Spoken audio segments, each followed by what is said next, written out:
sick, the first person to tell you you're going to be okay makes you feel okay. The second person makes you feel good, right? And when the third person comes, you even start believing that you're actually going to be okay. And then your friend comes and anasema, hey Buddha, kwani hiyo gonjwa yako kumalizia appetite? And then you go to make a kusaidia kubishi hizo matunda. And you smile. Knowing that there is that one person who expresses affection through humor.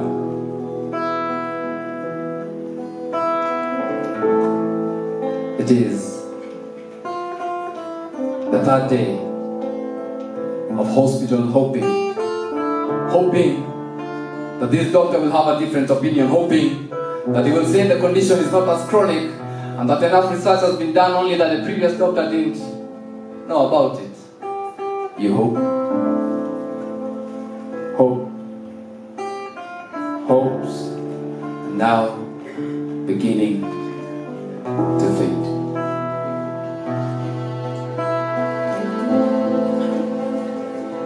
It is the 17th day, and these walls start feeling too familiar. Blue shirts, striped clothes, 3 visits a day, friends that used to feel like family are now just concerned citizens. Silence at this point is golden. Your ear has camouflaged to walls, trying to block screams from the outside world, from the next patient.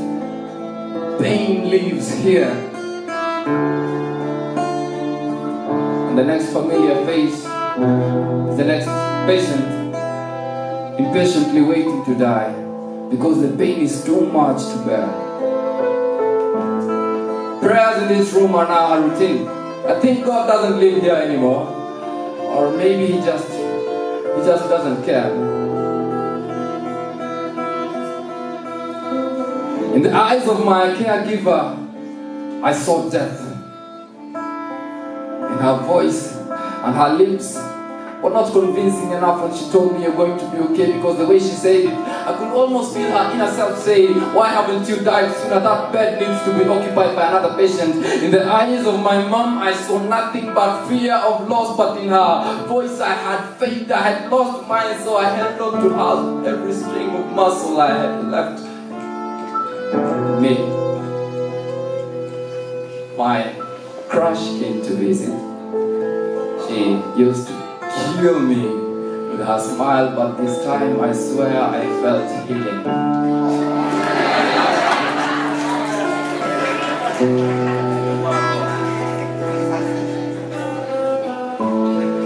I could sense some sense of pity.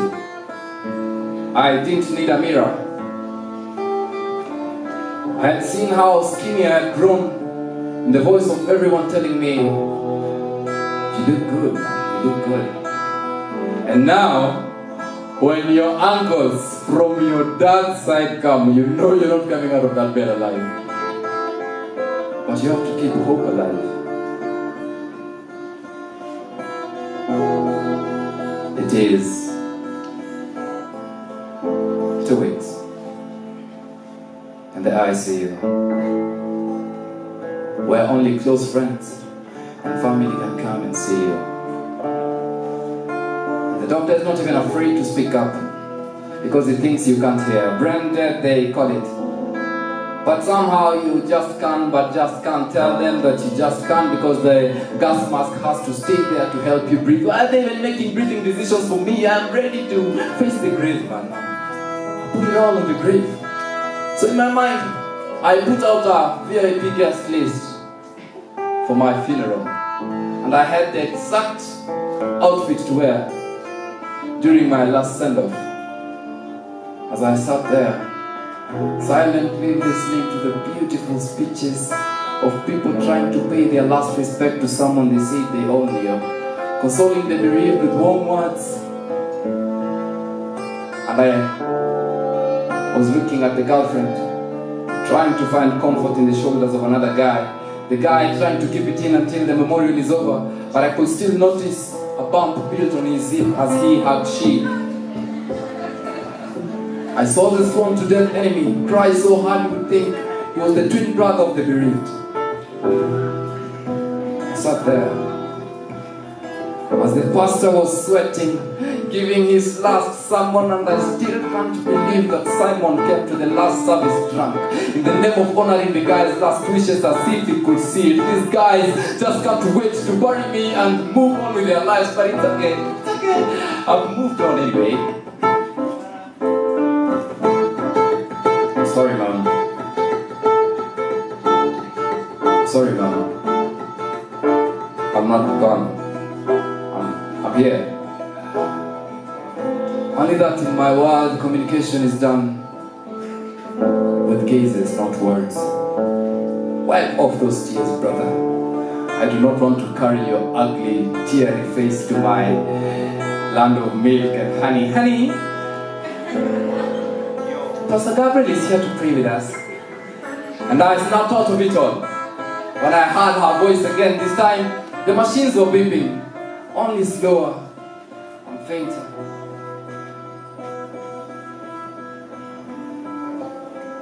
She didn't even ask me to close my eyes this time.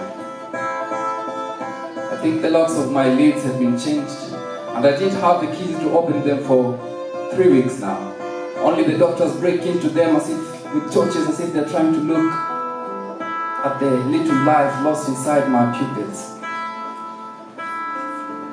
And the pastor starts praying, and his voice grows louder and louder and louder. I could feel him command life into me. I came face to face with the voice of Jesus in his prayers, I swear.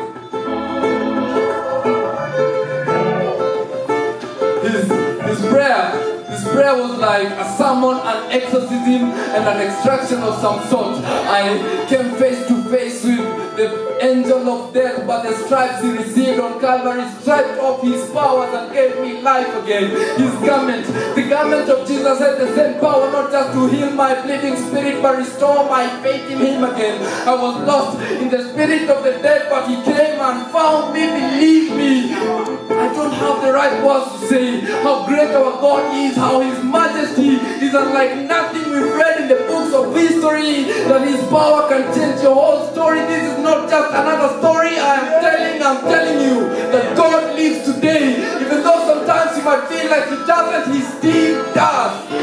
And I choose to put my trust in him, not because he came from the grave, but because he took mine with him. I put my trust in him, not because he came from the grave, but he took mine with him. I put my trust in him, not because he rose from the grave, but because he took mine with him.